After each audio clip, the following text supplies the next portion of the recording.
medicine specialist. Tonight we have Larry Flynt and Rabbi Shmuley Boteach in here. The rabbi's been in here 18 out of the last 14 days. I just did the math. This is his third appearance in about 2.5, 3 months, I believe. It's because you've been collecting phlegm and you're just looking for some way to exit it by using my name. I told the rabbi that I drank a half-gallon of chocolate milk on the ride in so I could pronounce his last name correctly. It is Boteach. Larry Flynt, of course, you know, he stops by the show fairly regularly himself, and Larry asked me if I was getting a subscription to Busty, and I am. Thank you, Larry. And I have to say, it's really like Christmas once a month when that Busty issue comes to the door, because it's in a plain brown wrapper, and it says, I think it's like Flynt Publications or something. So it just says... It probably says LFP. LFP, right. So it doesn't say Larry Flynt on it. So I see this brown wrapper, LFP. So it sits in your kitchen for a week? Yeah, it can. Yeah, it's like, I think it's a Montgomery Ward's catalog or something. It doesn't look too good. LFP, what do they say? We used to pay the Hustler or my name on it, and you know what would happen? Nobody would ever get their subscription because... right. Somebody would compensate them. Somebody in the post office. Sure. Right. Now it's Christmas all of a sudden. Right. Oh, man, it is snowing in my hamper. There's just nuts roasting on an open fire. It's great. And I talked to Larry's lovely wife, who's here tonight, the other day on the phone, trying to work out something for the Man Show, actually. And she told me about a casino that Larry's going to be opening in Gardena, right? Yeah. Where gambling, or at least certain forms of retarded gambling, are legal, because it only makes sense. And you've taken over, was it the El Dorado or the Horseshoe? Well, no, it used to be the old El Dorado Club, but I built a totally new structure. This is going to be by far the most exotic casino in California. So you took it down to the ground and built the Hustler, or the Hustler? Oh, it's called the Hustler Club. And when's that open? I need an It'll invitation. be open in the next 3 or 4 weeks. You'll get an invitation. And what are the and then we'll get into the rabbi and the debate, which is going on tomorrow night at the Wilshire Theater and all that. But what are the parameters of the gambling in Gardena? Because I know they have legal gambling there, but it's only certain forms of gambling, right? Yeah, you've got your basic poker games and all your Asian games like cartel, poker, but it's primarily a card club. We have basically we've got the blackjack type games to it. It incorporates all the Vegas games with the exception of the slots and the craps. Do you bet against other players though, not the house? Is that the stipulation? Yeah. And that makes it okay? Yeah, that's the legal requirement. Yeah. But see, gambling on football is not legal, and lottery pools aren't legal. Lottery, that's very safe and effective. That is a smart man's gambling. It's either the Kentucky Derby or the lottery. Here's my gambling. I'd like to know what percentage of lottery tickets are bought by people in slippers. That would be the lottery that I would put into action when I got in the government, you retards. All right, go ahead, Rabbi. That's the longest you ever went in your life without talking, by the way. His previous record was 6 months to 9 months. That was his longest stint, but it was just eclipsed now here. Well, like I said, that we started the gambling thing in the synagogue as well. Saturday morning, try to get new congregants in. I smell a joke. I hope it smells good. I hope it doesn't reek. I don't know if you saw 60 Minutes tonight, but there's a black tribe that claims to be Jewish in Africa. Oh, yeah. Did you see that? No, but I've heard of this. Yeah. I'm sure you are. Yeah. Oh, you guys need more trouble. All right. Let's talk about the Lost Tribe. So let's talk about what's going on tomorrow night. First off, I was asked sort of to do the moderating on it, but then they. We knew you'd bring a very serious kind of posture to the whole debate. We knew that. Right, you wanted a professionalism. Exactly. And the journalistic credibility. They found somebody apparently who knew what they were doing, who was willing to do it. So that's tomorrow night. Now it's at 7:30, right? It's at the Wilshire Theater. Yeah, it's a debate on pornography, sexuality on the Internet. Myself versus Larry Flynt. Larry and I met on a Fox television show, the Judith Regan Show. Oh, and, right. That dried up douchebag. That old douchebag can kiss my ass. I hate her. She's my publisher. Really? Yeah. Good. Tell that old douchebag to kiss my hairy ass. Play this tape for her, by the way. Play this tape for that old douchebag. I will faithfully convey your words. Let me tell you something. We had a meeting with that Judith Regan. We'll get to this. She was riding high off the Howard Stern book. We had a meeting because we wrote a book as well. And it was about 2.5, 3 years ago. We sat in the lobby of a ritzy hotel for about an hour while that old prune put her makeup on. Then she meandered out, didn't apologize for being late, and explained to us why no one wanted to buy our book, that we should do a book on chivalry because that was her son's idea. And let me tell you something, you old douchebag. Kiss my ass. I've got 2 TV shows and a national radio show, and I don't know what the hell you're doing except for the Rabbi's Cookbook. You brought together Larry Flynt. Oh, please. And I've never seen that show of hers because I don't believe it airs anywhere but her living room. What? She done a purposeful thing. Play her this tape, please. I will play the tape. But she did bring me and Larry together, and I enjoyed my debate with Larry on TV very much. I'll get into that a bit more later, but I asked him then, as he was in the green room, whether we could debate this in New York, and he said, let's do it in Los Angeles, which is more convenient, and since I have family here, why not? Larry has very clearly...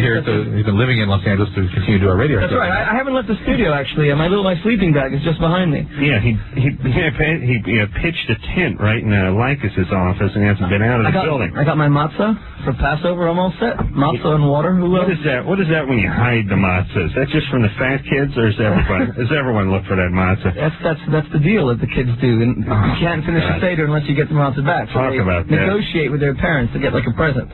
I've been cleaned out. I've mortgaged the house. Makes your Larry makes your Santeria look almost sane, doesn't it? That crazy Judaism.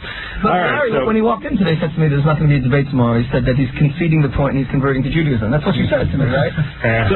So what? No. I told him confessing all my sins. Well, with us, it's a lot more painful than confession, Larry. Yeah, I know. Larry needs one of those religions where he can repent at the very last hour, though, and the Judaism's not going to work for that. He needs something where he can... Larry, if I were you, I'd keep a priest with me just in case there was trouble. You can just go ahead. Now, isn't that the way it works, Drew? Just at the last minute you find... You've got clergy here. Why don't you ask him? Well, he's a Jew. He doesn't know. Larry knows. The greatest statement I ever heard on religion is when W.C. Fields was in the hospital dying, somebody went in his hospital and he was reading the Bible. They said, Fields, we didn't know you were religious. He goes, I'm just looking for a loophole. All right, so tomorrow night, now how much are the tickets, everybody? They're $150. Are you kind of BSing me? I'm kidding. No, the tickets are $15 and $10 to students. But I actually wanted to offer... What an answer. I actually wanted to offer like 100 free tickets tonight to the listeners of Loveline. Out of my deep respect, and maybe I can speak on Larry's behalf as well, our mutual respect for Dr. Drew and Adam Carolla. So we want you guys to have like your representatives there, your groupies. Great. The Loveline crowd. So how do you want to do that? Whoever calls. Well, I'll give you. To get tickets, you can call a number. It's 310-441-9361. Nope. That's 310-441-9361, and like the first 100 will be free. Yeah, we'll give them free. There's 1,500 people coming. We already have 1,000 coming, and it's a big debate. Newsweek's going to be there, and USA Today, and we have a big pinup of Adam Carolla that's going to be there as well. Sort of like a moderator, with a passive kind of moderator. Thank you. Who is going to moderate that? Someone from the Los Angeles Times? Yeah, Robert Shear. He's professor of UCLA, and he's been a columnist for the LA Times for several years. Yeah, sounds boring. All right. Well, he's most famous for doing Did you do book reviews? the Jimmy Carter "Lust in My Heart" Playboy interview. That's right. Yeah, that's right. But he's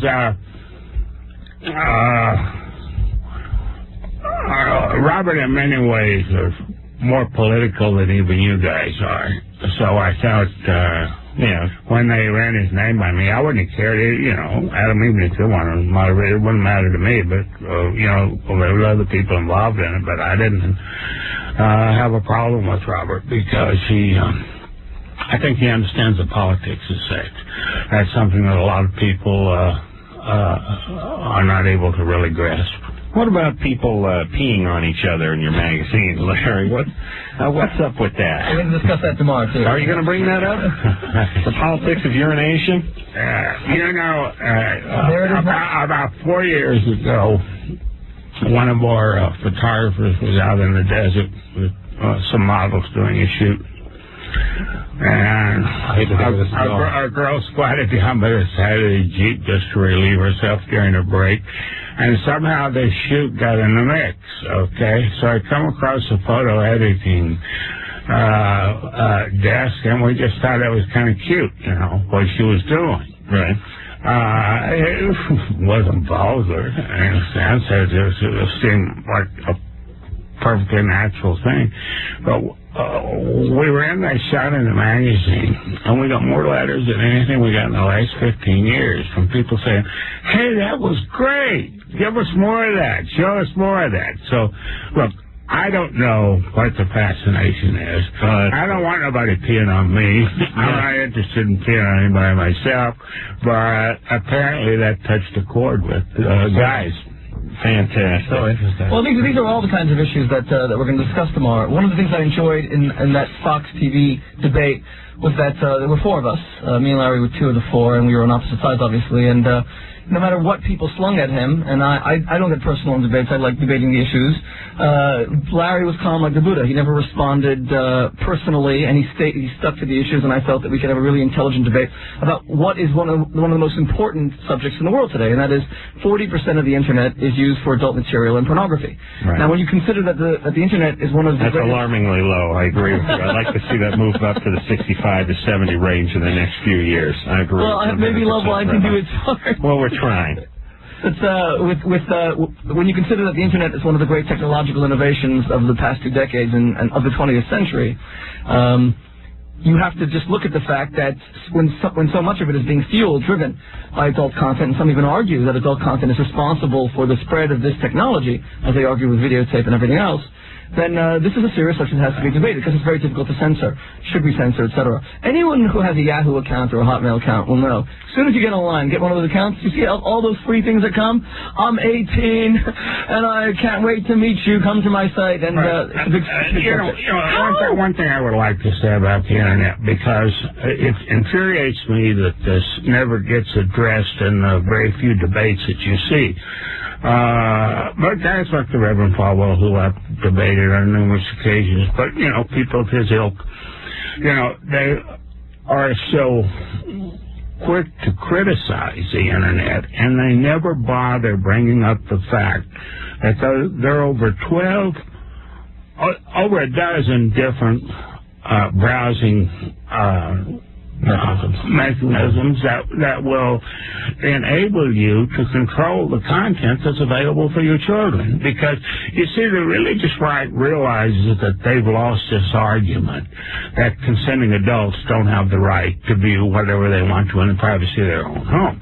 So now what they're trying to do is muddy the water by saying, but look at the children. Well, we all know you can't limit adult reading habits to what's fit for children, and you'll have nothing left but Alice in Wonderland or Red Riding Hood. Right. But that never,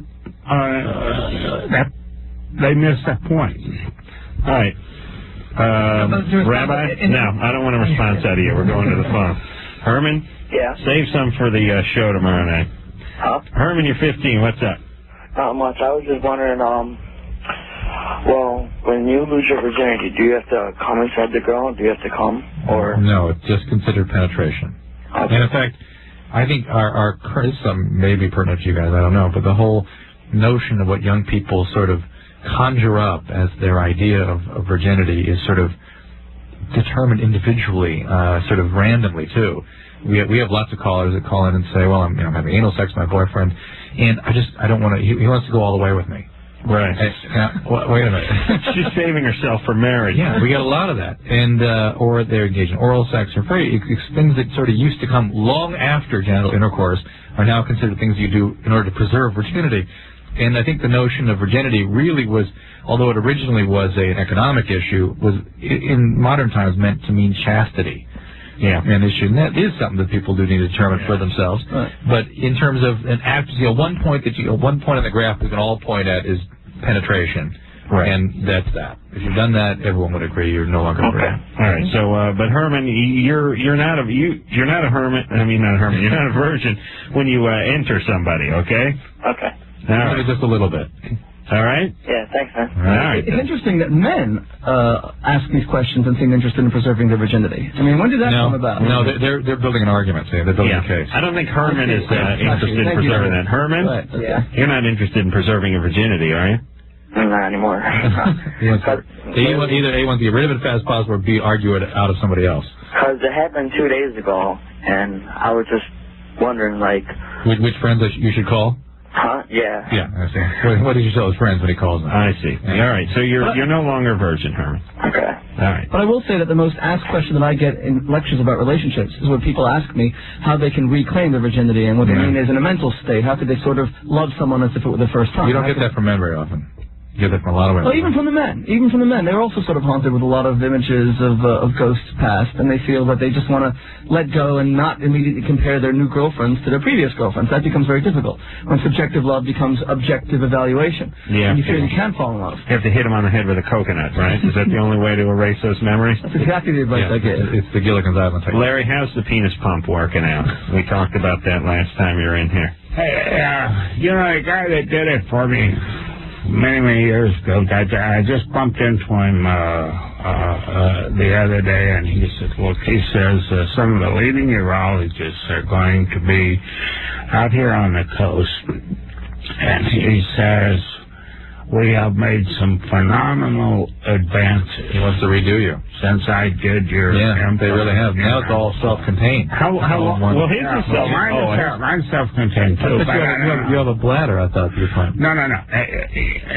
Planted inside the scrotum is a little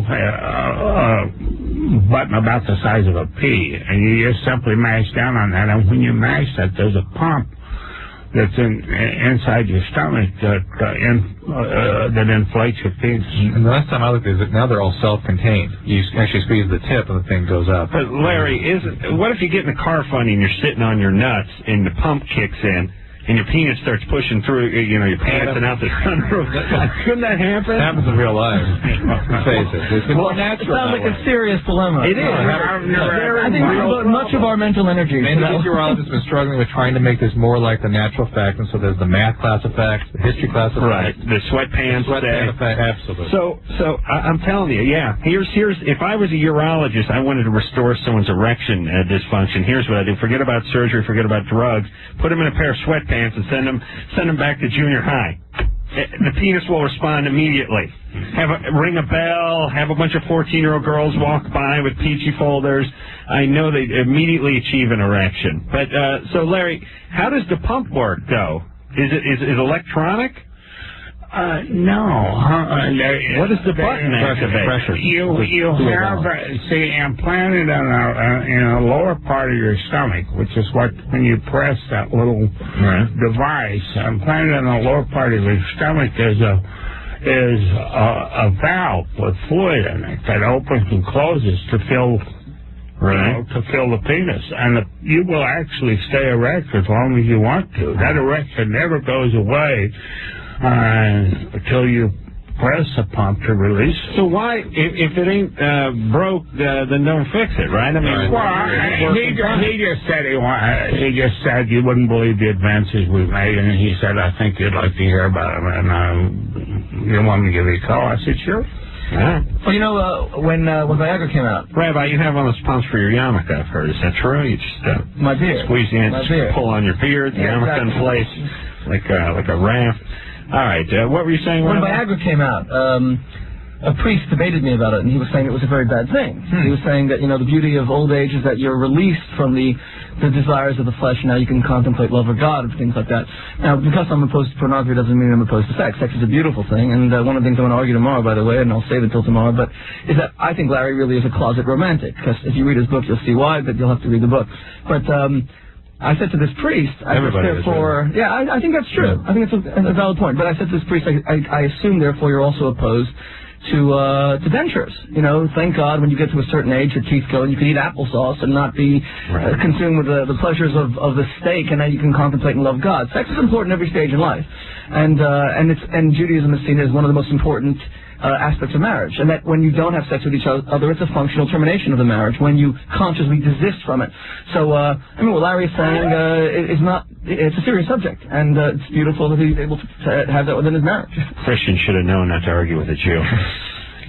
Larry, you're starting off in a hole arguing with a Jewish man, and the rabbi here is like a Jewish auctioneer. Why don't more Jews get into the auctioning world? They love to talk. They talk fast. It's not physical labor. Why should we get into auctioning? We can make billions on the stock market. My attorney is a Jew. I never won an argument with him. My doctor's a Jew. I never won an argument. I know you can't. I never won an argument with a Jew in my life. Yeah, and he says that. He says that, but I came in a jalopy and he came in a Rolls Royce. So who won the argument? That's the least.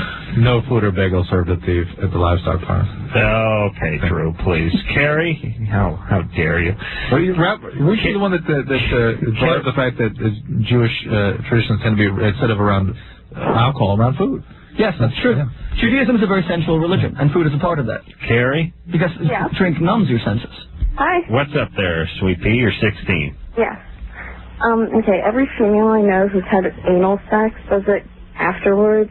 They fart a lot. And I was wondering if that could be prevented if a condom was used. You know, I love this show because these are typical questions I get from, my congregants, Sure. You leave the condom in, you got a nice fart balloon. People think your ass has an idea. I don't think the condom is going to affect that much. No, I don't think so either. I think you're just irritating the area there no matter how you poke it.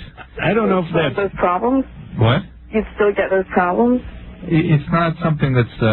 you get all kinds of problems out of it if you're not careful, and it's irritated. So that's what stimulates the gas relief. Carrie, how many of your friends are engaging in the cornholing? And why? Yeah, and why? Well, I know a few that have tried it, and they all said the same thing. But why were they doing that? Did guys convince them into it? Just experimenting, I think. Experimenting. All right. Where was all the young Einsteins when I was in high school? That's my question. Almost no experimentation going on. The experiment was how they could wiggle out of a date with me. That was the kind of experimentation that was going on. Oh, I want to kill myself and come back as a junior in high school.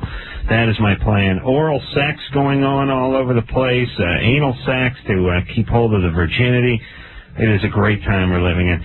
People peeing next to Jeeps. It's a real utopia we're in. Well, where's the love? I knew you were going to call me a party pooper on that one. I wonder about... We're going to break. Maybe we'll get back. We can read the next call, but issues of degradation and how that figures into this. Either of your points of view on it. When we come back, we'll speak to 18-year-old Christopher. Heard that if he drinks an Easter egg dye, he can change the color of his semen. We'll find out after this.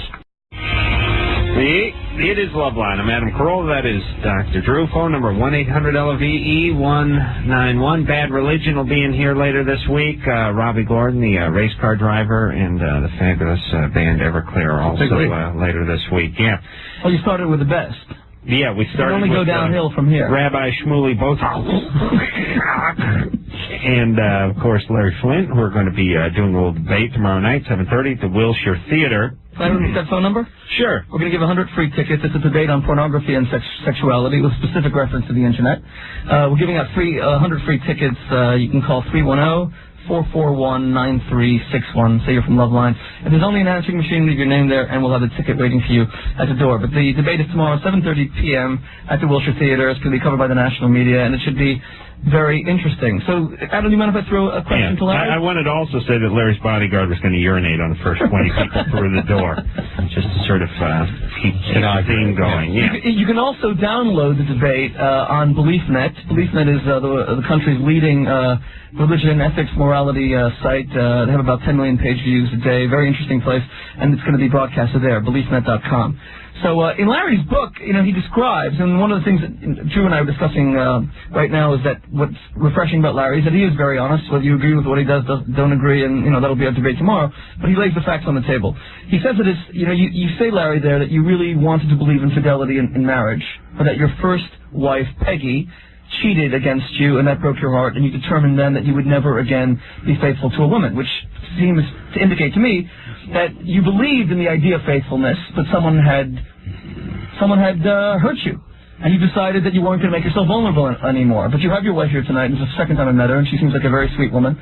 So I just wanted to ask you, has your view on faithfulness in marriage changed with your... Well, I was just a kid when that happened. And obviously, sex is much better with someone that you love. But often we confuse sexual passion with love, and they're two different things. People see them differently. And I think most people in America view their sexual attitudes and preferences as something private. And what goes on between consenting adults who really their own private business, regardless of all kinds of advice that you might have, or I might have, or other commentators, as Dr. Drew. These people are ultimately going to make the decisions as to how they want to live their life. And the religious zealots have had their hand on our crotch for over 2,000 years, and the government is exceedingly moving in that direction, feeling if they can control our pleasure center, they can control us. Other than the desire for survival, the strongest single desire that we have is that of sex. And you are just simply not going to be able to harness something so powerful and be able to dictate it in a personal way to the people in a way that they want to accept it. So whatever they're doing, if it's legal, should be their business. That's the way I look at it. All right, let's get to the phones. In the second hour, Dr. Drew and I are going to square off with a debate with producer Ann over why we have to work on goddamn Easter night. That'll be again coming up in the second hour. Should we be working on Easter, Drew? Anderson wants to weigh in on that one, too. And do we work on Easter, Ann? Do we always work on Easter? Really? What is up with that? Sure, we have to get it. Yes, Anderson, go ahead. I think that maybe you should be in here, but the rest of us who have any kind of relation should not be. Because you're atheist, yeah, you should be. Thank you. Well, listen, I have to slaughter an animal in the pagan ritual. You told me that you love Passover. I love Passover because you sit around and eat. I call it pass gas over. You eat a lot of food, and you sit around and break wind. Parsley and hard-boiled eggs and drink salt water. Oh, yeah. That was the greatest diet. That was yesterday's Jew. This is today's Jew. We eat lots of brisket and potatoes. Now, as I said to a caller who phoned in last week, who said she loved me. Her only problem was that she was very religious and that I was anti-Jesus. And I said, I'm not anti-Jesus. I'm pro-Satan. There's a difference. Right, Larry? Thank you. Christopher. Hey. You're 18. What's up? Hey, Larry. How's it going? Fine, how you doing? Oh, pretty good. Well, I just had a quick question. I didn't know Larry was going to be on the show, but I just thought of a question while online here. Could I go ahead and ask him real quick? Sure. Okay. Big fan of the magazine. Love it. Been looking at it for a couple of years now. The Golden Shower, not too big a fan of, but I was wondering what's going to be like the newest or latest trend, in pornography that you see coming up pretty soon. It's called the mudslide. Let me explain how it works. I don't know. Sexual, attitudes continue to evolve. There's only so many ways you can peel a tomato, But Larry, don't you have to? Isn't part of the problem is you have to sort of keep pushing the envelope? You have to keep going. I mean, if you take a look at what was being passed off as pornography, let's say 40, 50 years ago, it's not even. Yeah, but look, today we're already being called Gynecological Monthly. So how much further can you push it? That's the question. but I think that's but it does. Isn't let me interrupt the rabbi here and say in all aspects of life, it just keeps going. I was watching the NBA playoffs today. Guys are doing things that guys couldn't have dreamt of. It's 20 years ago, 30 years ago in the league. I mean, you look at a sport 40, 50 years ago. Bunch of little guys, no jump shot, no monster dunks. I mean, look what's happened to skateboarding. Look what's happened to everything. Pornography, it just keeps going and going and going. What's interesting is you're pointing out mechanisms that all involve or evoke thrill. Right. And it's in that realm that we seem to be totally preoccupied. And if you look at human biology, thrill mechanisms tend to sort of create biology that helps people deal with unpleasant feelings. And the more intense the thrill, the sort of more euphoric the diversion. Right. And I just wonder if the reason we're sort of a market is coming up to meet the thrill need is because we are so empty. We can't modulate. We don't have the real human connection that makes us feel okay. Yeah, let me just reinforce that for a second. Obviously, it's like a drug. The beauty of a drug is, for people who take drugs, is that it gives you an instant high. The problem is that it's ephemeral. As quickly as you go up, you drop down, you crash. But because it works. Right. It does work. But it works temporarily, and it only addresses the surface personality. It doesn't address our deepest innermost needs, and that's why it becomes addictive, because it's thrilling and yet empty. I have to continually indulge in it in order to sustain the high. It's like a balloon that needs helium to continually push it up. Well, let me agree with you by saying it's why you eat so many of those fat-free chips. You never get full. I mean, you go through 2 bags of those goddamn chips because there's no fat in them. Right. You just keep going. It's empty. All right, go ahead. I had a little snacking metaphor to make. And the go exact ahead. opposite reason of why when you eat matzah, you don't want to eat any more. Because matzah is the food of a slave. It doesn't digest. The matzah I ate last year is still somewhere down in my stomach. So when it comes to sex, the beauty of sex is the more you plan it and the more you try to push the envelope, the more you try to have this outrageous sexual interplay, the less satisfied you are, because sex is satisfying specifically when you don't do, when you just are. In other words, sex is pleasurable when you put yourself on autopilot. It's when you submit entirely to instinct. Great sex is where you can't control what you do. You light a fire that burns out of control. What's happening with all these kids who are calling up saying, I tried anal sex, I tried this, they're trying, and it's dissatisfying because it's something they do rather than something they are. Sex is where you take all the inhibition away, you remove all your defenses, and you allow your soft underbelly. And that's why it's pleasurable. Everything in life where we're evaluated, we try to do, we know we're being measured, is not pleasurable. Like taking a test or sitting in front of a job interview. Whenever you do something where you're totally natural, like with your friends, having a drink, that's pleasurable. Sex, which is natural, is pleasurable. The problem that I have with pushing the envelope is, it's people who are so dissatisfied with sex that they'll do anything outrageous, thinking this will finally give me the thrill, but that just leads to more and more outrageous, experimentation. Right. And one final example.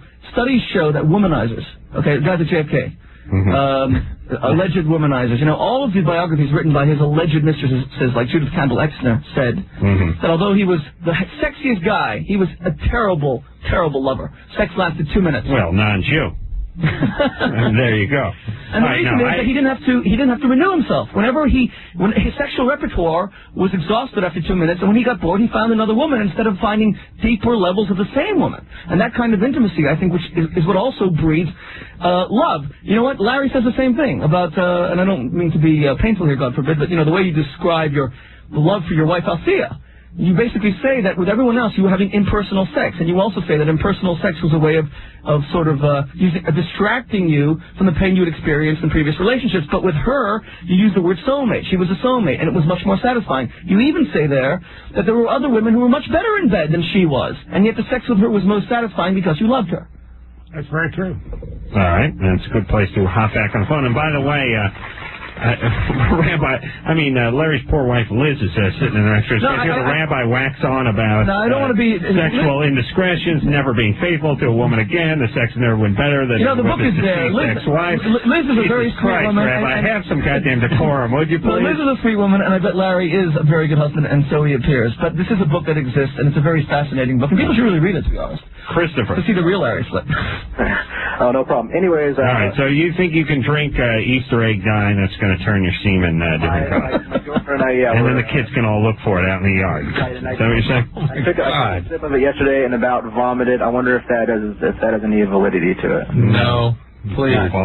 All Oh, and how stoned you have to be to drink Easter egg pie, by the way? That's not going to be able to believe your friends when they start poking at you It's that after way. the 4 cups of wine at the Seder that Yeah. Well, it was my girlfriend said that she had a girlfriend and one of her boyfriends did it, and Oh, they're all getting a good laugh now, though. supposedly something happened. So. All right, Christopher. All right. All right. Thanks, guys. Hey, listen, if one of them does that one where they ask you if you want a Hertz donut or if your hand is bigger than your face, it means you're a retard, then they whack your hand while you put it over your face. Don't fall for that, all right, buddy? Yeah, and also she had the butthole the size of a mason jar. There you go. Very nice. That's not him, though. I know it's not him It's at all. just one of It's just one of his lackeys. an evil, right. Alberto, Hi. you're 22. Yes. You're on with Larry Flynt and Rabbi Shmuley. Hi. Talk. Yeah. Yes, my question is, okay, I just separated from my wife like the beginning of this year, and now I like my sister-in-law. Well, I pretty much like her from a long time ago, Mm-hmm. and I wanted to know what I should do. If I should go for it or Of what. course not. You want to do that to your brother? My sister-in-law. It's your brother's wife. Oh, But he's separated from his wife. Oh, it's your wife's Although he's sister. separated, he now is attracted Right. to his sister-in-law. It's your wife's Does she sister. know about your attraction? I'm not sure. No, I don't think Is so. she married? No. Do you think she likes you? I don't know. Well, we just get along. Are you divorced from your wife? No, we're not divorced yet. Well, go and get your divorce first, and if you still feel the same way, go for it. Alberto, Larry Flynt is trying to get you divorced. Yeah, get you divorced Yeah. first. Okay. If you head down to Gardena to Larry's new casino, he will not have a chapel there, but he'll have a divorce attorney, which is a new twist. This would be a good idea, Larry. You can take this idea. Instead of the Vegas chapels, you have the divorce attorney, just a guy, probably one of the rabbi's friends, sits in the corner and just gives people annulments. And, On his buck? yeah, why not? You know, why? I mean, there's probably more people looking to get divorced at a casino than there are to getting married. That is a solid plan. Larry's not impressed with my plan. All right, we're going to take ourselves a little break. When we come back, we'll speak to Dean. Is 21, got drunk, and dry humped a gay guy. Now he's chafing. He wants to know what Why are to there do. only tame questions this evening? The kind you run into all the time in your the synagogue. This is the kind of thing they ask me Saturday your morning, weekly huh? Torah study class, Exactly. right? All right, we'll take a little break, and we'll be back with Larry and the Rabbi after this. By the way, good sitcom idea. Hold on. Drew, get a pad and pencil. I want to tell you about this idea during the break. Rabbi and the pornographer. Larry and the Rabbi. Make a good team. Huh? Good sitcom? What do you say? First episode, you guys get in a big argument. You split the condo right in half. You got to stay on that side. I got to stay on this side. Fine. Have it your way. Then a minute later, Larry's got to use the bathroom. All right? But the Rabbi won't let him use the bathroom because it's on his side of the thing. So Larry finds his prayer hat, one of those big brimmed hats the Hasidim wear up and down, and he craps in it. Huh? That's already the first episode. We already got a winner. All right, we'll take a break. We'll be back. It is Loveline. I'm Adam Carolla. That is Dr. Drew over there. Phone number 1-800-LOVE-191. Larry Flynt and Rabbi Shmuley Boteach are our guests tonight. They are having themselves a little debate. Well, a little one here tonight, a big one tomorrow night at the Wilshire Theater, which I'm guessing is on Wilshire, otherwise someone's going to get fired over there, which is right. It's right in West LA, sort of. Wilshire, Beverly Hills. Yeah, it's a nice theater right in Beverly Hills on Wilshire. Come on out and watch the sparks fly. 7:30, and Rabbi, give that number out again for the first 100 people who call this number. If they haven't called already, they can get free tickets. 310-441-9361. 310-441-9361. And people who call here as well, I guess. We can give them some tickets. People are calling for questions. Producer Ann was shaking her head no because forget that. feels like work. Feels like a pain in the ass. I mean, how are we going to facilitate that? So it's a debate on pornography, sexuality, and the internet. Okay. But what about, is this a 18 and over thing?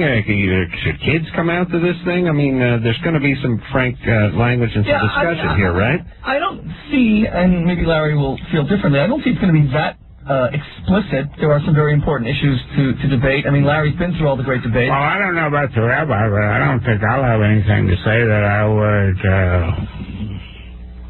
care that any teenager heard. No, you don't care, but I mean, would the parents care, I guess, is the question. I don't think so. Yeah, and the same here. I think it's going to be, that's why I want to give away these 100 tickets to your Loveline listeners, because I think it's important for them to hear it. I mean, if we can get anyone to think more deeply about sexuality, about the issues like what you're doing here on the show, that would be, very rewarding. And that's why these debates are important, to generate light and not just heat. During the commercial, the rabbi revealed to me his secret weapon he's going to use against Larry if he's losing the debate late in the 12th hour. His yarmulke is actually a blade. It doubles as a circumcised. Like, remember Odd Job from 007, the big Asian man? With the top hat. Yeah, throw the derby. The derby, they would chop the head off of a statue. Yeah. Yes. The rabbi can do the same with his yarmulke. So, it doubles as a circumcision thing, so they bring people into the continent. But that really takes a good toss. Dean? Oh, by the way, it is going to be on BeliefNet.com. Remember, you can follow the debate on www.beliefnet.com. Dean, you're 21. Hey, Adam, you can call me DJ. All right, DJ. Well, after your exploits with the gay dry humping, we may just call you DJ. So, what happened? Well, gay guy at my work threw a party. We were there, had a few drinks. He was showing me around the house. Ended up downstairs in his basement, and he starts grabbing my thigh, kissing me, and I've had quite a bit. So for me, are you gay? No, not normally. That's what was weird. And all of a sudden we just started, thrusting a little bit, and then one thing led to another. I think we dry humped for like an hour. You're gay. You may have some in you. Yeah, maybe a little pinch in there. Yeah, not homo, but half mo. Sure. Maybe quarter mo. Actually. How old are you? 21. 21. And so you enjoyed yourself? Well, I guess at the time, but or were you just trying to get at a scarf collection? Yeah. All gay men collect scarves. I don't have to tell you that. How come there's always one gay guy at every office? Do they just actually bring him in? You know what I mean? Like the boss announces, here's the token gay guy we have to offer. We have to employ him. I'm not sure what he does. Because they're harder working, they get better jobs. It could be that, but why is there never two? There's just the one gay guy they hire. Yeah, there's one gay guy. All right, so you went to the party, you ended up in the basement, you made out, you kind of enjoyed it, and now you're questioning yourself a little bit. Well, there's some chafing down there. I had to bandage it up, and there's like a, You had what? I don't know. It's a little chafe down there after that hour long, Mm-hmm. Well, that makes sense, doesn't it? Yeah. Well, let's just say you don't notice that stuff. Let's just say you replaced a gay man's leg with a lamppost. Wouldn't you still have the same chafing? Yeah. Okay. I don't know. All right. Hey, Dean. What's your question? Do you have a girlfriend? Not right now, no. Okay. All right. Well, let's keep your options open. Yeah, just apply a little Neosporin down there, and I think everything will be all right. Yeah, I don't know what you can get from rubbing on gay men. And I don't know what your question is. He doesn't really have a question. Yeah. All right, Dean. All right. You're definitely gay. Thanks. Here we go. Daniel? Yep. You're 18. Yeah. Your girlfriend threatens to say you raped her if you ever try to break up with her. Yeah, and... Seems fair. Last time I tried to break up with her, she ended up in the psych ward for suicidal threats, and... How old is she? She's 17. Yeah. Were you the first man she had sex with? No, actually, we still have not had sex. What a surprise. Are you gay yourself, Daniel? No, I'm not. You sure? Yes, I am. I'm just a religious man. You're a religious man, because my spidey sense is tingling a little bit. How dare you? Wait a second. Every guy who doesn't want to have sex is necessarily gay. No, but if you notice, my partner, Dr. Drew, wrote down he's gay before the part where he said he had never had sex before. But you sure you don't like the fellas at all? I'm positive. I'll tell you, I bet you could find something you liked in this studio. We got everything. We got it all here, boy. Are you trying to find out how you can sever the relationship without her being more distraught? Basically, yes. Yeah, it's an interesting question because it puts a lot of responsibility on you, especially if she's as unstable as she says she is. I believe we gamble on Daniel. Really? Mm-hmm. Why? That's Daniel, what's up with you? What do you mean? Are you on any medications? I have been on Ritalin, but I'm off it now, and I'm on inhaler for asthma. Okay. Any other? You've been under psychiatric care yourself? No, I have not. But the Ritalin, where'd that come from? I was under psychiatric care, but I'm not anymore. I haven't been for about 3 years now. I see. What was going on when you were? Dad was very abusive. I see. All right, Drew was getting a very strong vibe from you the minute you started talking. Hey, Daniel. Yep. It seems like you're in over your head with this one. Do you have a counselor or somebody that you still talk to? Actually, I don't. Can you get back in touch with the people that helped you some years back? Or maybe even talk to the people that are trying to help her so they can facilitate this breakup. Because continuing a charade like this is not going to help her be healthier. All right. We're going to take ourselves a little break. When we come back, we'll speak to Linda. Linda? Hello? You're 17, you had a threesome? Yeah. Okay, hold on a second. And our listeners are quick. Quick in the draw. Yeah, they're lightning. You had a threesome? Yeah. All right, we're going to take ourselves a little break. We'll be back with Larry and the Rabbi and Linda, the 17-year-old threesome queen, after this. It's Loveline. I'm Adam Carolla. That is Dr. Drew. Phone number 1-800-LOVE-191. Bad Religion coming up later in the week. Robbie Gordon, a race car driver in Everclear, later in the week, all as well. Larry Flynt is our guest tonight. Also, Rabbi Shmuley Boteach. That was a good one. Shmuley's not his Jewish name, actually. Jake. Big Jake is his Jewish name, but he's affectionately known. He wrestled with that name. He went with Shmuley to get the chicks.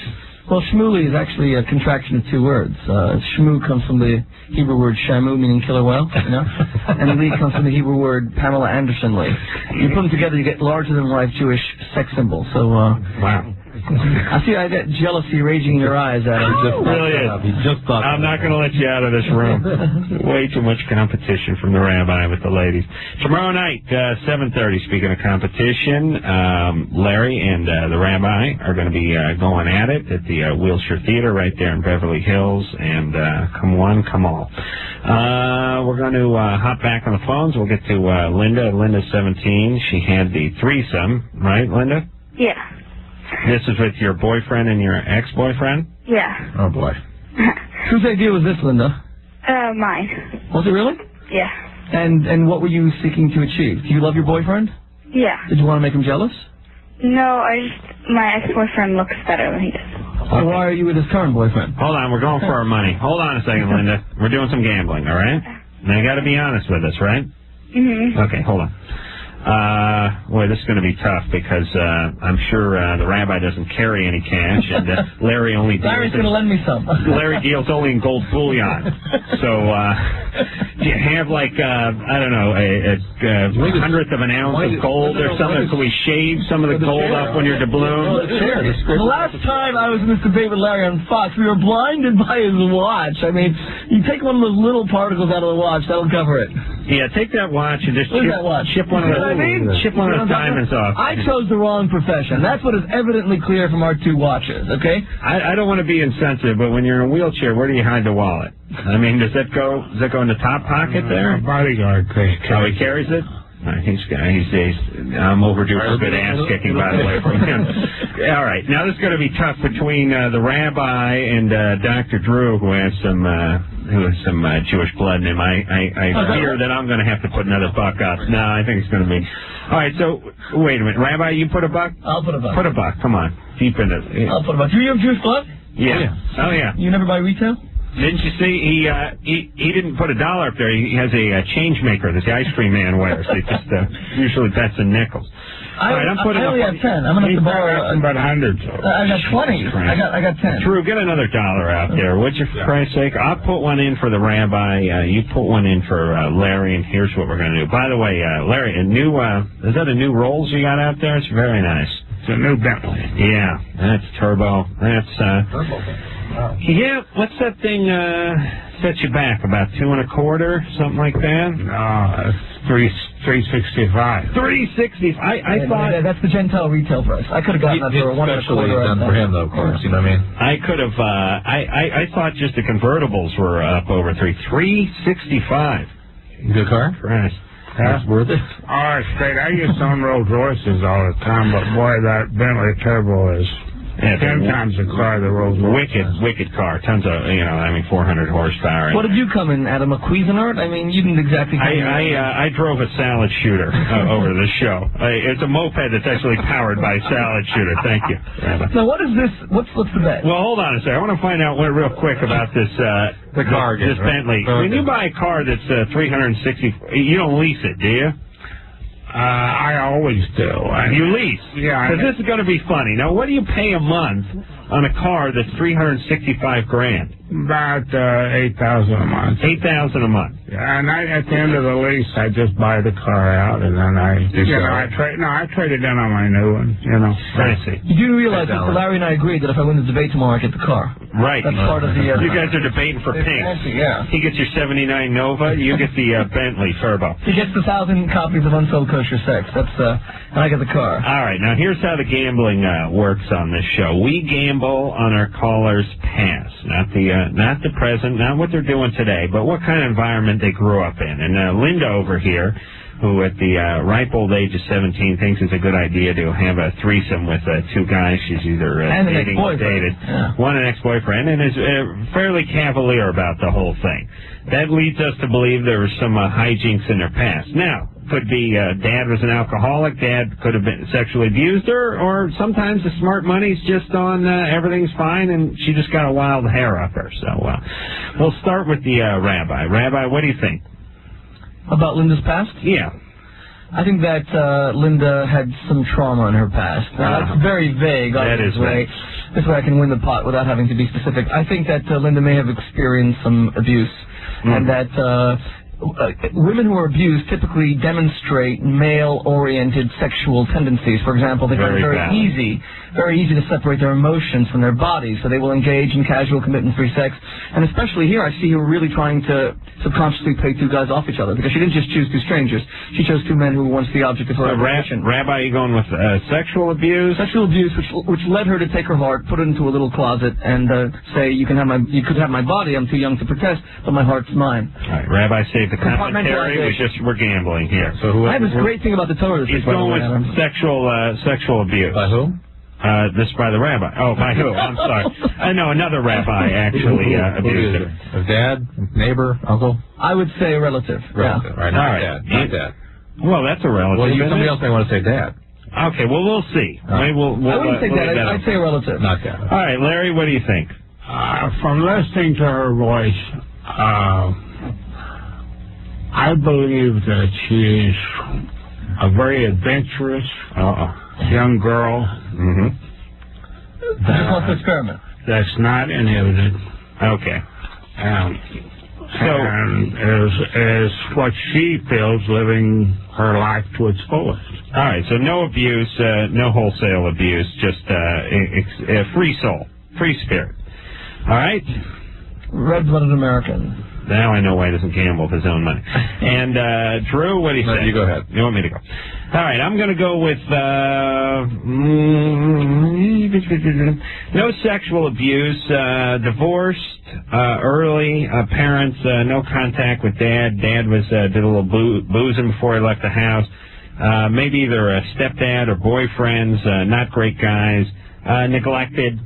No physical or sexual abuse, just sort of a lot of neglect by men and abandonment issues with men. I get the neglect thing too strongly. I'm going to say raised in a household early that was really just chaotic, like that was a heroin addict or something. Taken out of the home, put in like foster care. Ooh, and that's it. True, very solid. All right, here we go. We have 4 very different views. We'll hop back on Linda. Yeah. All right, who's right? The Jew, the pornographer, the doctor, or the ex-carpenter? The Jew. The Jew is right. Yeah. The Jews are always right. The rabbi is always right. What you were sexually abused? Yeah, by my dad. By dad? By dad. Yeah. Interesting. So, Rabbi, is that an addict? I'm not sure. No, I won $4. That's small compensation. Let me just say that, Linda, when Sigmund Freud, when he put together his theory, and so many women came to him in Vienna and said we were abused, his theory was that they only thought they were abused. Right. And based on that, he built psychoanalysis. It turned out... As for what age? Well, how long when that happened, Linda? I don't remember it at all. How do you know it happened?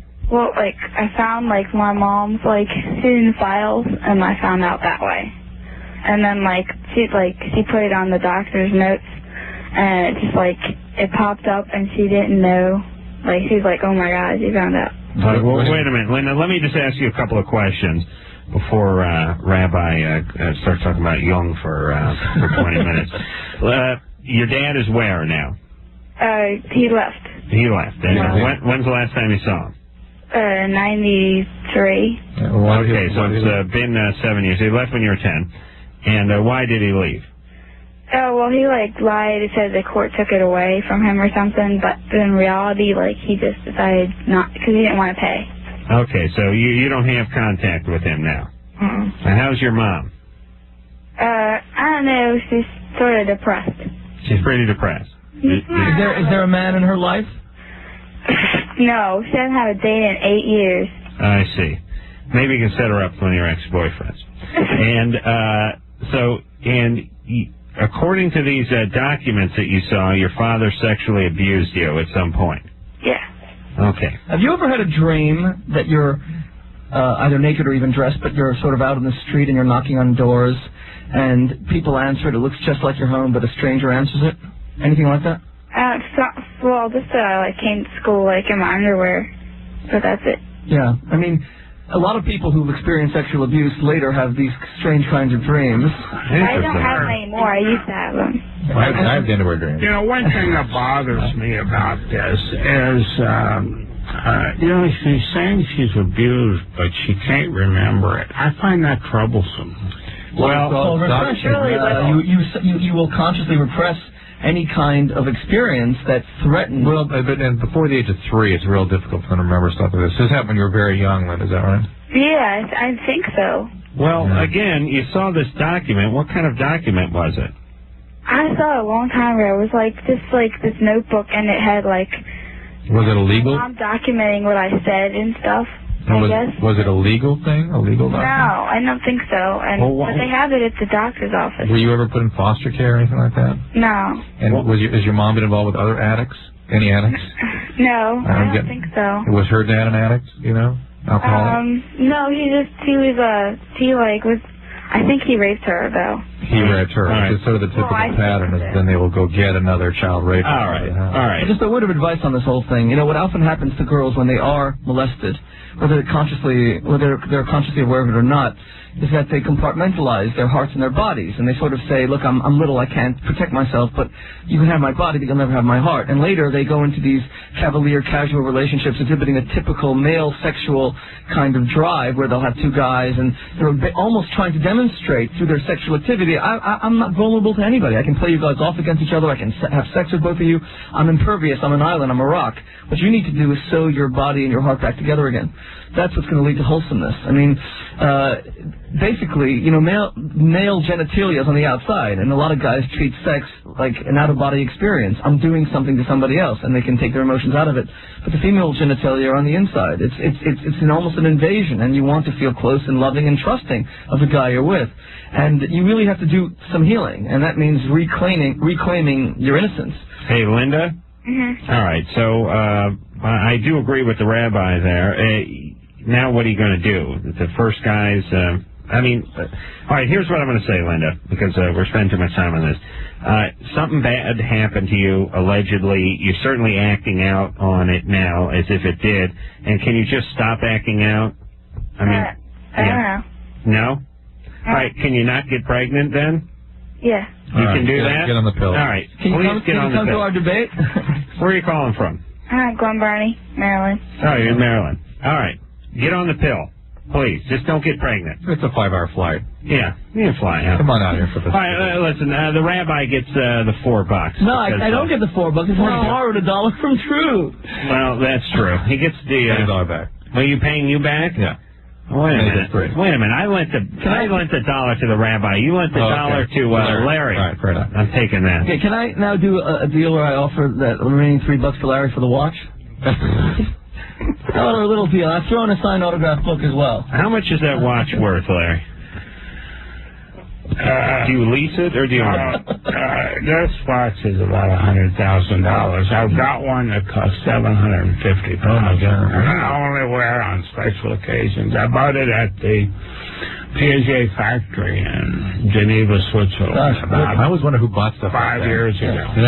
What are we, chopped liver? This isn't I went to the factory and I seen them making this phenomenal watch. Huge diamond baguettes. And I asked about it, and they said, well, this watch is being made for an Arab oil sheik.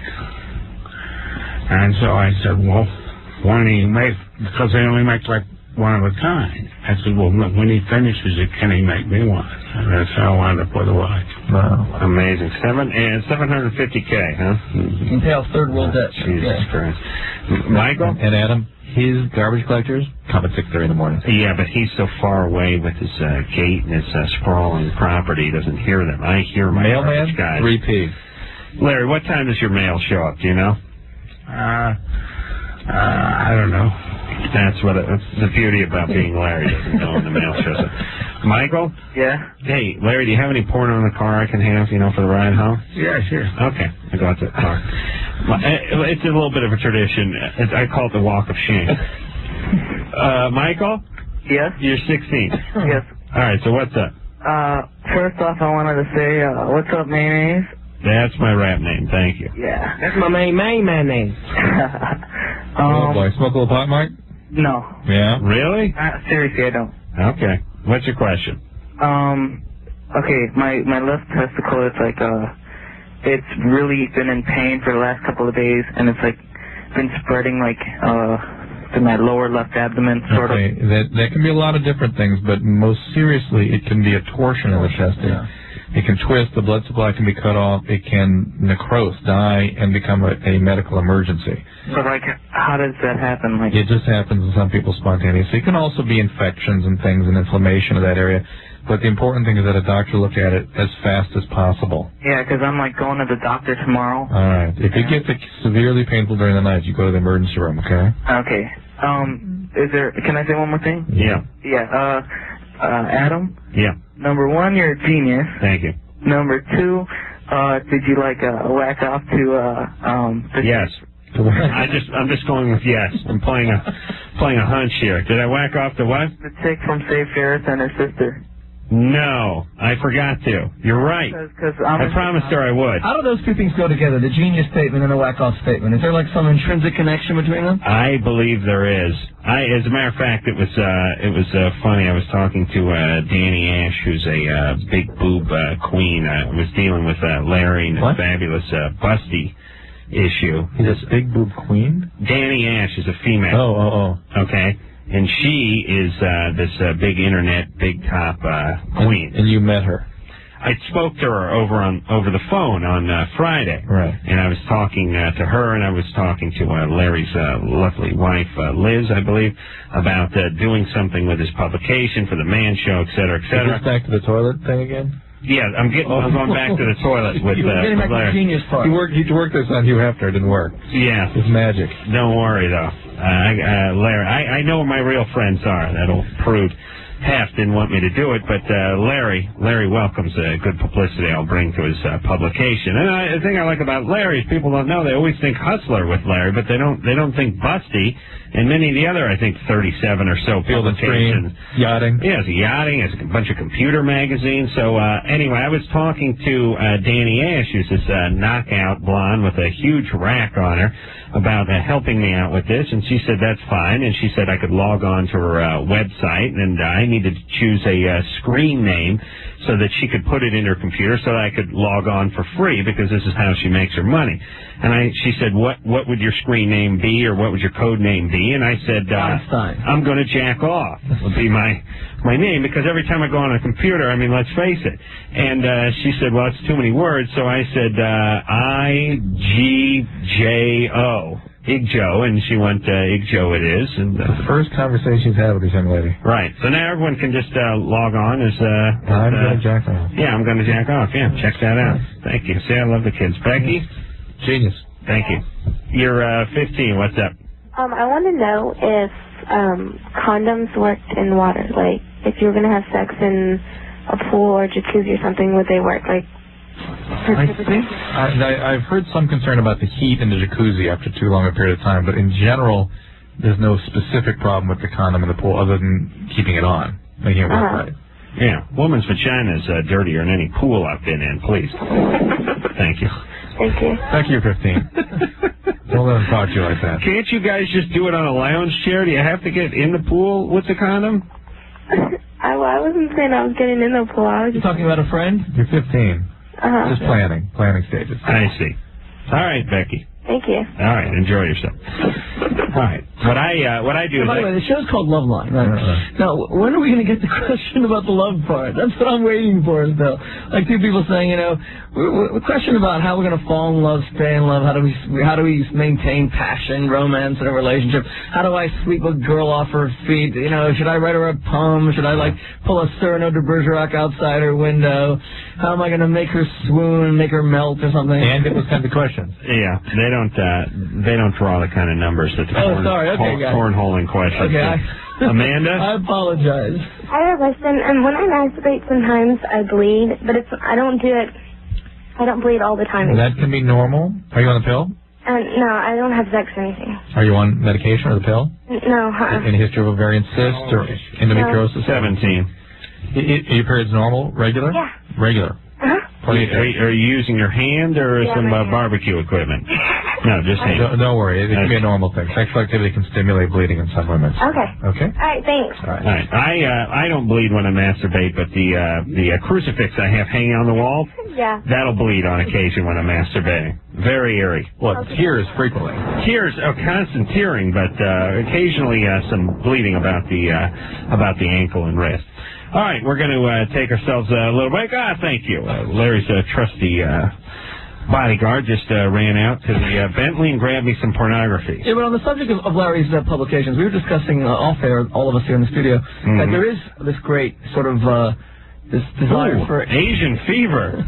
Is this one of your publications, Larry? Just have that floating around? No, it's one of my publications. I see. Wow. It says there is a desire also for intimacy. Larry, you're a businessman. You've been very successful. Are you going to come out with a magazine in which I would participate, a serious magazine also about relationships, giving advice to people who want to know how to, all the questions that I get, or people like Drew get? I'll tell you. Are you all the demographics indicate, and believe me, I know I had 25 years not only in publishing, but in magazine distribution business as well. And when I started in business 25 years ago, there was 1,500 magazines on the newsstand. Today there's over 4,000. And everybody is buying for a full cover display where you can only have a few magazines on a given newsstand. So what the retailers will do, is they'll relegate you to obscurity unless your magazine is selling. And the problem is, although you have a good idea, and there will be a market for it, the market is not large enough to really sustain you in the marketplace. Well, look at, I'm the matchmaker-in-chief for the websites called Matchnet.com, AmericanSingles.com.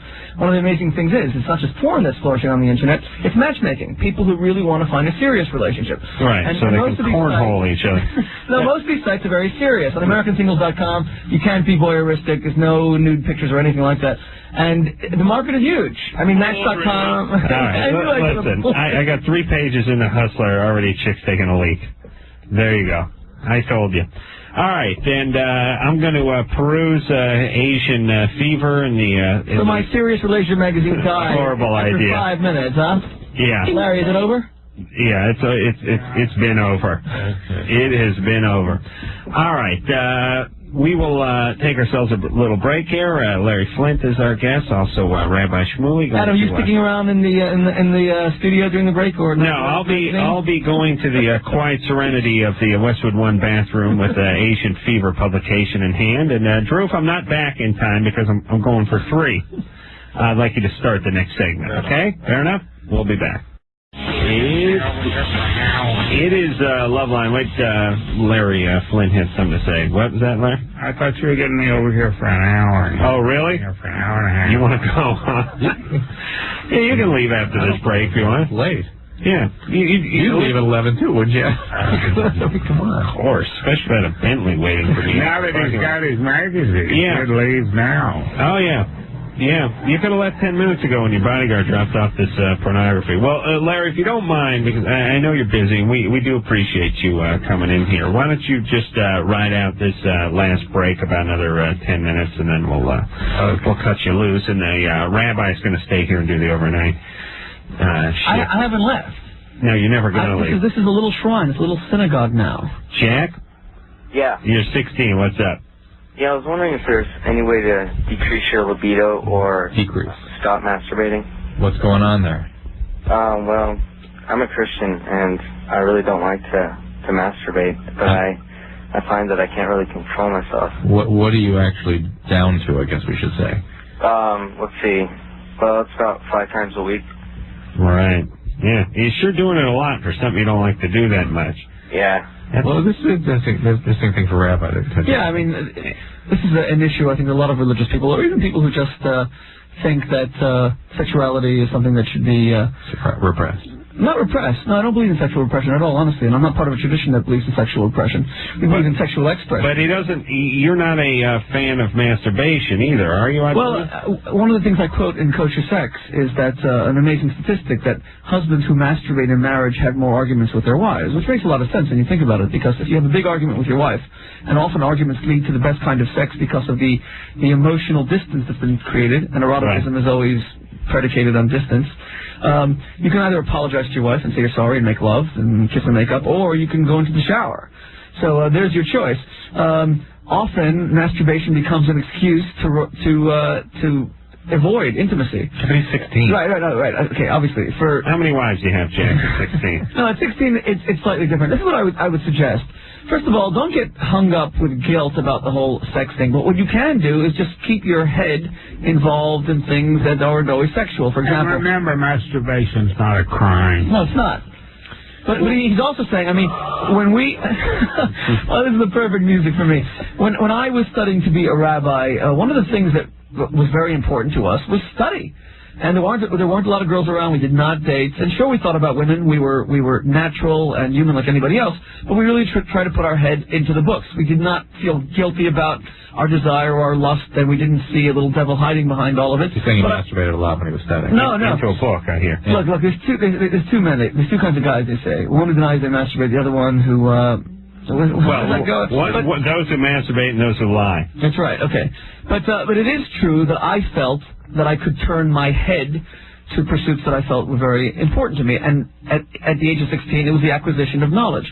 What I hear in all these questions that people are calling up about, and we're discussing this off air as well, is that with all of these personal complications that people are calling in about, I have, anal sex and oral sex and 3 boyfriends and threesomes, for goodness sake, besides the sexual issues, the issue is, where does anyone have time to study, for goodness sake? When are you going to develop as a personality? The point is that adolescence is about the unfolding of your intellectual and emotional capacities.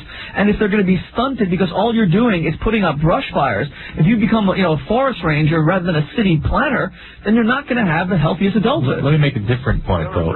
If they hang on, he breathes. Yes, he breathes. I've witnessed it. He takes a big shot off oxygen tank during the commercial, and then he exhales for 20 minutes. What about an argument that not masturbating would create such incredible tension that the guys can't concentrate? Yeah, I'm not sitting here. Look, I'm a realist, so I'm not sitting here saying, turn yourself into a pillar of stone and never feel anything. What I am saying is, A, don't get guilt-ridden about it, but you're asking, how can I reduce my obsession, and I'm saying to you, everything is mental. I believe that our principal sexual organ is our mind and not our genitals. So keep your mind on the subjects which you feel are worthwhile at your age. I'm going to tell him how to do it. Take the pressure off yourself with the religious. Stop. He's obsessing about it. When you obsess, you do more. It's like picking dieting. No, it's like picking at a scab or something. You know, you have a zit on your forehead. You say, "Don't pick at it," and then you start focusing on it. Then you start focusing on not messing with it. Next thing you know, you're messing with it. Or food. Dieting is another thing. Yeah, dude, I'm dieting. I'm dieting. I'm eating. I'm dieting. I'm eating. Yes, dieting's a great and rare good example brought up by my partner, Dr. Drew. The way you lose weight, you sort of forget about it, but you don't dwell on it, and that's what Jack is doing. So Jack, ironically enough, named Jack, don't think about it so much, and don't freak yourself out, and I bet it'll level out. Well, the alternative is to get married at 16 and lose all interest in sex. There you go. Eliza? Ta-dum-dum. Eliza. Hello? You're, there we go. You're 19. Thank you. Yeah. Never make the rabbi wait on a, No, hey. on a rim shot, please. Go ahead, Eliza. I beg your pardon? I just wanted to say it's a relief to have someone else vent besides Adam on the radio. Oh, the rabbi's a good talker. Yeah. Hi, Dr. Drew. Hey, Lisa. I was talking to my friend last night, and we were kind of arguing about, she was saying that if you're giving, like, oral sex to a guy, there's a small chance that you get pregnant. And I was, like, telling her, I was like, it's totally impossible, you know, maybe she's, like... It's totally impossible. Yeah, is she 19 also? Yeah. I want to know how she conceived of it even as a possibility. Well, the tooth fairy told her. I was telling her, because, like, I was saying maybe there's a small chance you get, like, an STD or something, but... Yes, you can get STDs that way, and the chances aren't that small, frankly, but, no, you ain't going to get pregnant. Yeah, okay. All right? Okay, thanks. All right, there. You're 19 years old, by the way. Yeah. All right. She is. The other one was 19, too. Yeah, I know, but you're calling to, sort of check out the story. Yeah, Lisa's the fountain of wisdom. She's right. All right, there. Thanks, you guys. Thank you. On hold for that one, everybody. Susie. Yes. You're 21. What's up? Yes, I am. Hold on a second. I stopped to do dishes until I heard you guys come back, so... I'm glad that we're sort of really engaging you over there. We keep our callers riveted. I've been wanting to ask this for, like, a long time. Pot and birth control pills, it's a bad mix, but what are the effects? You can have a high kid. Well, I've wondered if it affects the effectiveness of the birth control pill, and I don't know that it does.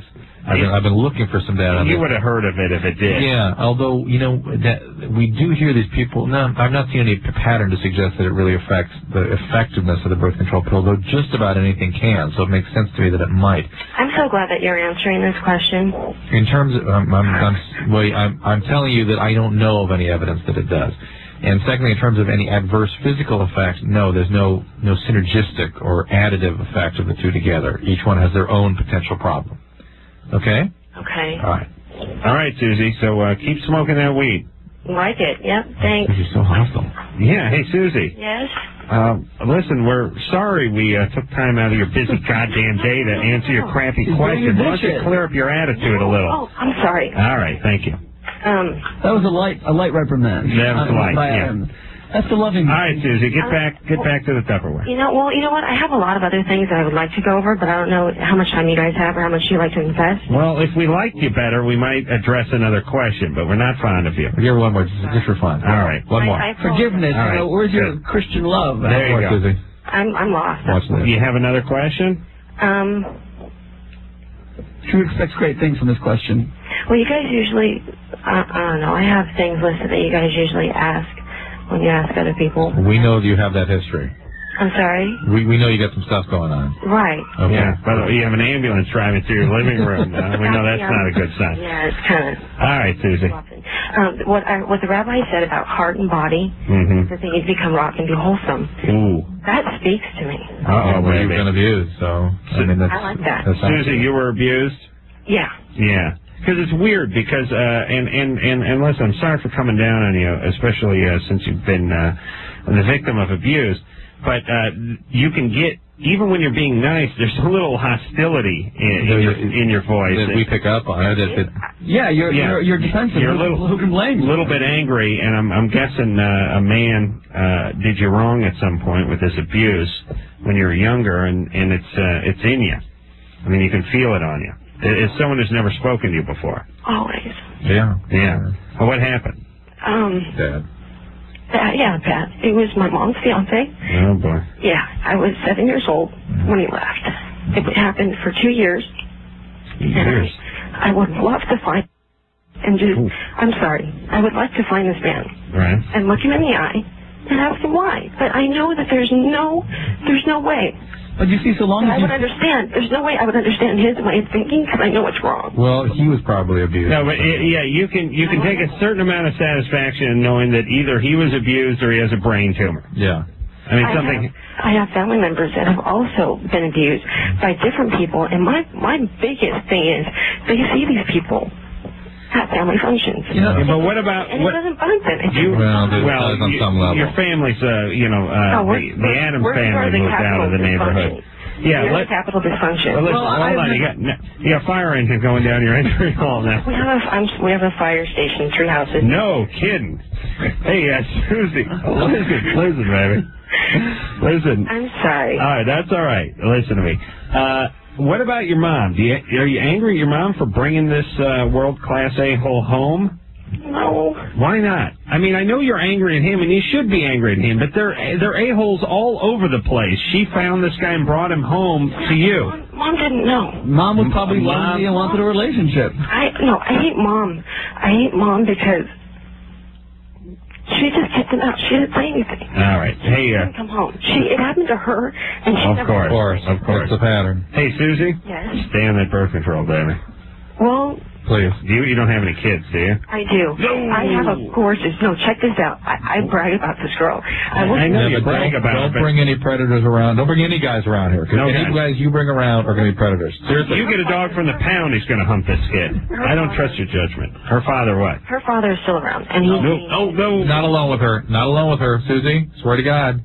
Anybody you pick, just be careful. I'm trying to be, but it's like... What kind of guy is her father? How much of an addict is he?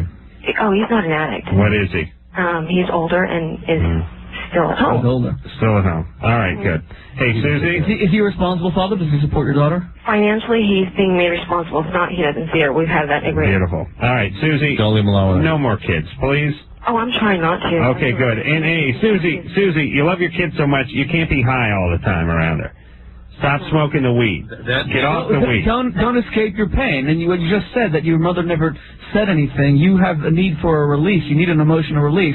An emotional escape is not going to provide that release. And an intoxicated parent is an abandoning parent.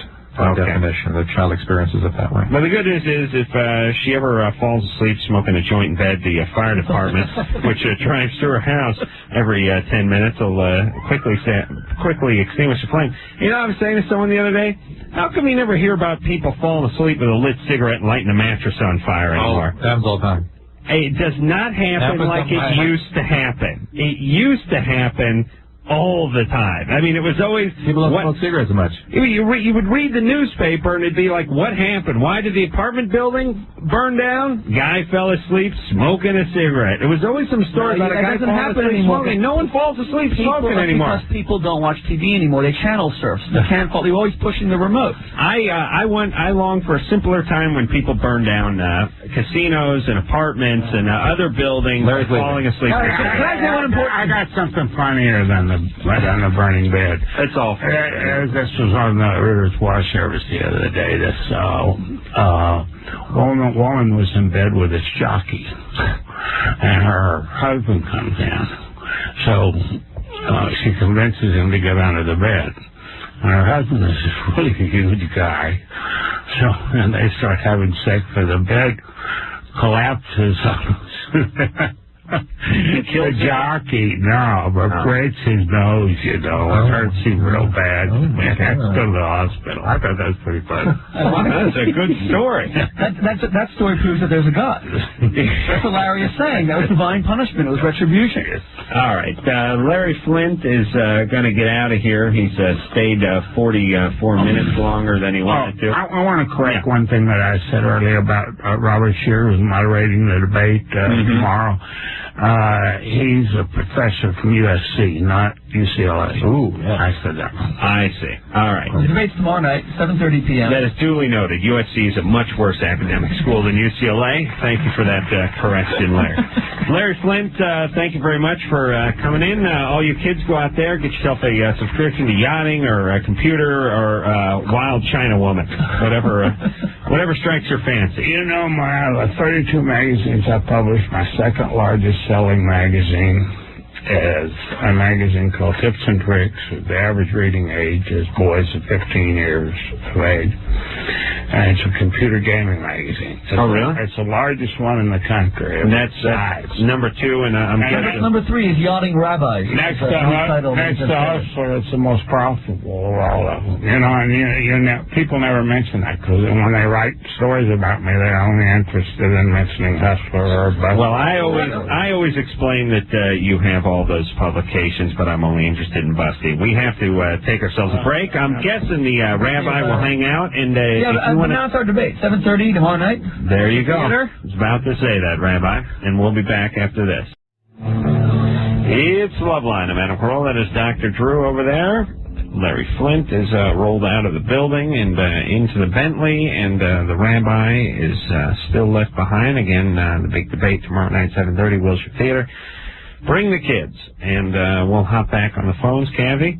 Hey. You're 23 years old. Yep.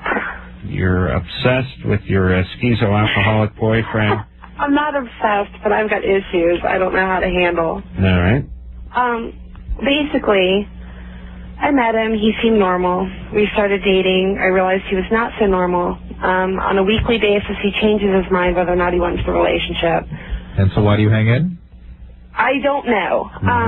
I'll be done with him. I'll block him from calling me. I will brace myself and say I have too good of a mind to handle this from somebody. And then yes, the dad that was alcoholic and came and left the family. Huh? Where's your dad? My dad is in Indiana somewhere, and I hope he stays. There you go. There it is. Well, there it is. Yeah. And did he do some... He's not an alcoholic. He didn't abandon me.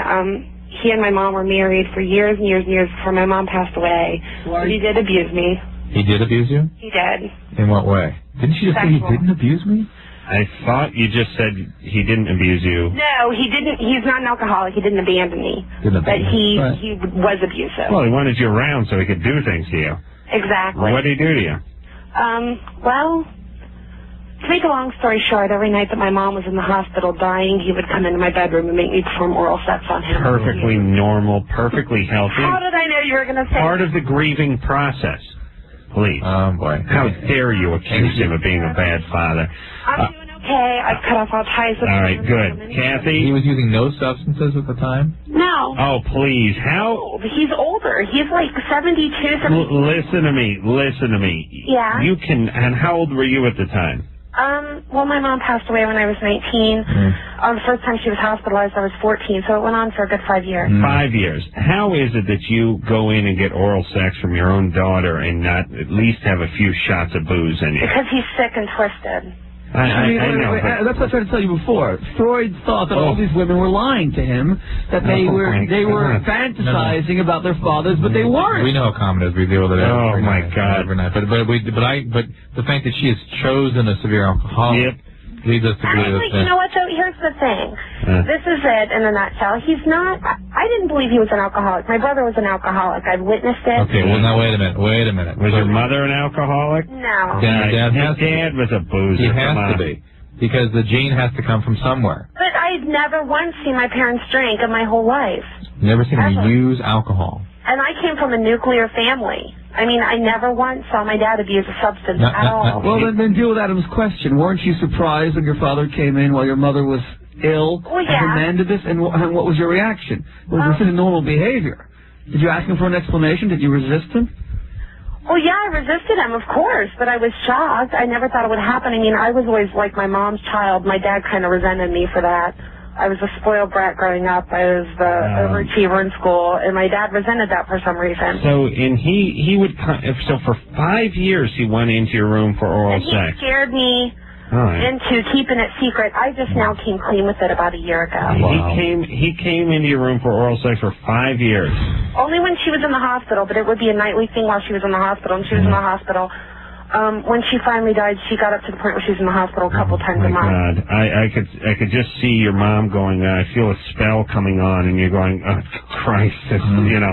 My mother was an angel. If she were around, she would have stopped this. But all right, but hold on, She never suspected anything? She brought this guy in. No. Well, I have 2 older sisters, and according to him, nobody would have ever believed what I said because you raised 2 girls before me. All right, and they were not abused. All right, but and you never told your mom this?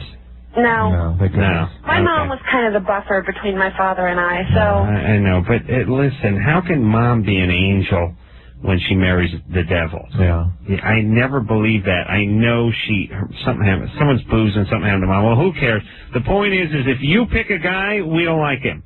Yeah. And especially if he's a schizoid drunk. This is why you can't give it up. Break up. Yeah, you've got to stop this. Well, let me just understand. So, how should someone make her find someone? She can't trust her. Open the phone book and throw it at a fan. Yeah, she can't. Really? First of all, she has to. If she's really attracted, not good.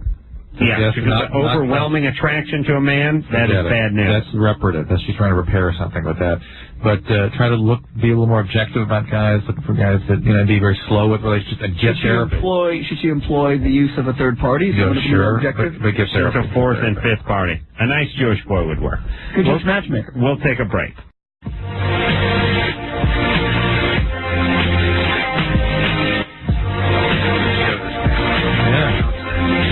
Hey, it is Dr. Carolla, Rabbi Shmuley.